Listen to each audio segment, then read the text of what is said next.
If you're still waiting for proof, you're already late.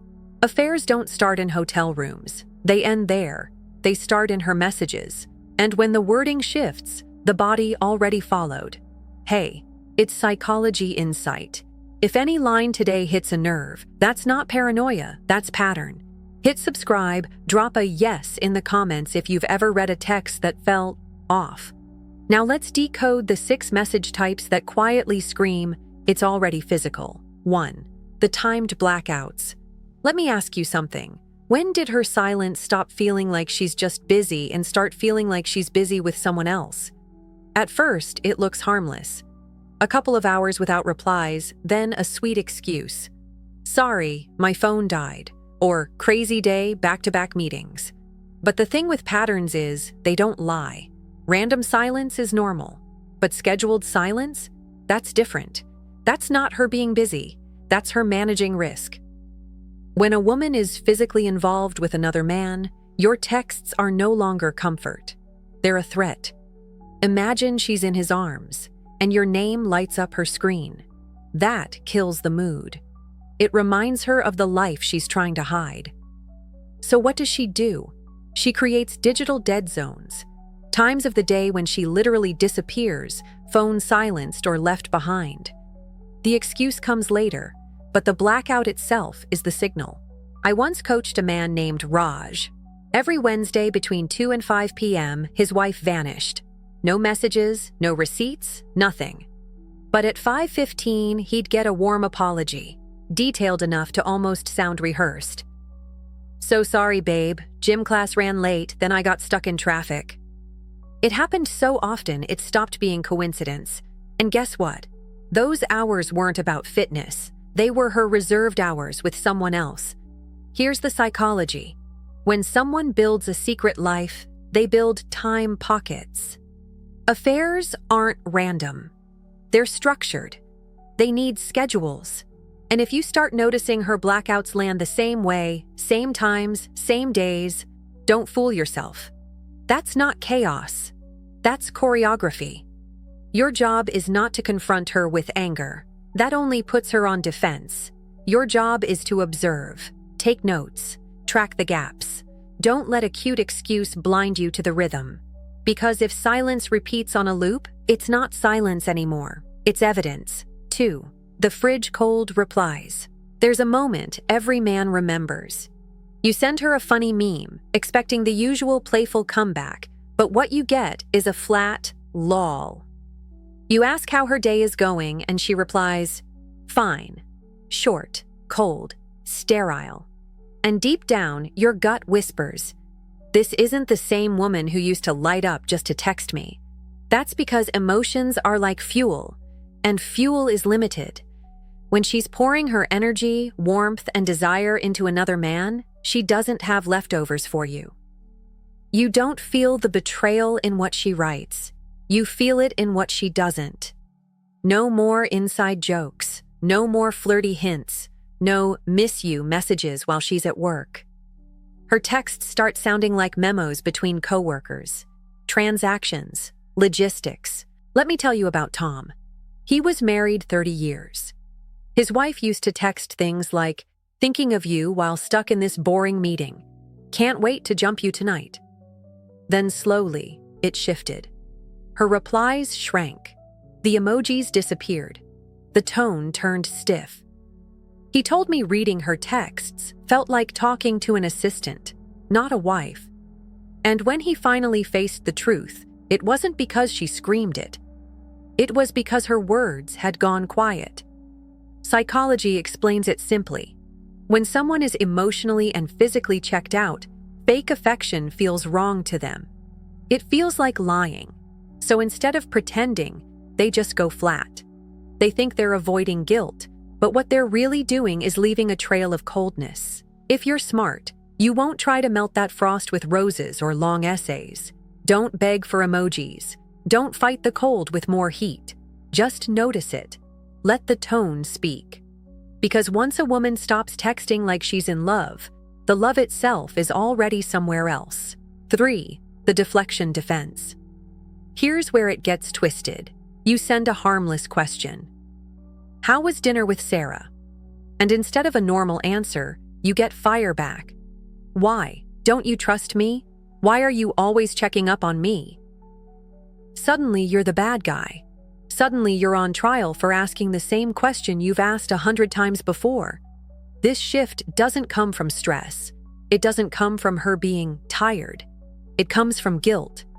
A guilty conscience reacts like a cornered animal. Ordinary curiosity feels like an interrogation, and so she flips it. Your care becomes control. Your check-in becomes an accusation. It's not you that changed. It's her reality. I worked with a guy named Ray. His wife started staying out late with friends. One night, he simply texted, "You coming home soon?" She blew up, said he was suffocating her, that she couldn't breathe. But he wasn't tracking her like a cop. He was just worried. Her explosion wasn't about his question. It was about her secret. That's how psychology works. When someone lives a double life, every message they receive has two versions, the innocent one and the one that threatens to expose them. The more physical it gets, the more paranoid they feel. So even a soft question feels like danger. The trick here is not to fight her reaction. Don't let her train you into silence. Just notice the pattern. When normal questions suddenly feel like landmines, it's not because you're insecure. It's because she's hiding something. And that something is rarely just emotional. 4. The itinerary alibi. Pay attention to this one. When she goes from vague to overly specific, something's off. She used to say, "Out with friends." Now it's meeting Sarah at 7 at Bella's Cafe. Probably going to check out that bookstore after. Should be home by 10:15, but you know how we get talking. Sounds open, right? Looks sweet. But it's not intimacy. It's strategy. Here's the psychology. People who are actually open don't script their lives down to the minute. They speak loosely, casually. But when someone's hiding something, they overshare. They pile on harmless details so you won't notice what's missing. She gives you receipts for the dinner, maybe even a selfie with the friend. But it's the after that stays unspoken. Frank, a long-haul driver I knew, thought his wife was just being cute when she texted super detailed plans every Friday. Dinner at 6:30, Trader Joe's after, back by 10. Except she kept strolling in near 1 a.m. The dinner was real. The receipts were real. The missing hours? That's where the affair lived. If her texts suddenly sound like reports, don't clap your hands at her transparency. Real transparency doesn't come with a manual. It doesn't sound like she's filing evidence. The more detail she gives about harmless stuff, the more likely she's building a smokescreen for the parts she can't explain. 5. The I, me, mine messages. This one cuts deep, because it's not just what she says, it's what disappears. The word we. Once upon a time, every plan included you. We should try that place. We should go there next month. Then slowly, it shifts. Now it's, I might check out that new bar. I was thinking of going away for a weekend. This isn't forgetfulness. This is forecast. When a woman is physically involved with someone else, her mind edits you out of the picture quietly, message by message. Planning with you feels like lying, so she just stops. It's easier to talk about herself than pretend you're still part of her future. Kevin, a history teacher, learned this the hard way. Every July, he and his wife took a coastal trip. It was tradition. This year, she never even mentioned it. When he asked, she said, "Oh, I didn't realize we still do that." That wasn't a slip. That was a sign. She wasn't imagining summers with him anymore. Psychology explains it like this. Cheating isn't just physical. It's about mental territory. If her texts shrink from we to I, you're not her partner anymore. You're a placeholder, and placeholders don't get included in the future. Don't beg her back into your plans. Don't chase the we that died. Notice it. Accept it. Because when a woman stops seeing a future with you, she usually already gave her present to someone else. 6. The guilt compensation bomb. This one is cruel because it feels sweet at first. Out of nowhere, after days of cold silence or a late night she can't explain, she suddenly drops a long, sugary message. "You're amazing. I don't deserve you. I'm so lucky to have you." Sounds beautiful, but instead of warming your heart, it knots your stomach. You know why? Because it doesn't match reality. This is guilt talking, not love. When she's crossed the physical line, she feels the weight of betrayal. So she throws sugar at you to make herself feel better. It's not connection. It's atonement. Daniel, a divorce attorney I knew, once woke up to a long, sweet text from his wife after she came home late the night before. She hadn't apologized. She hadn't explained. She just praised him. He told me it didn't feel like love.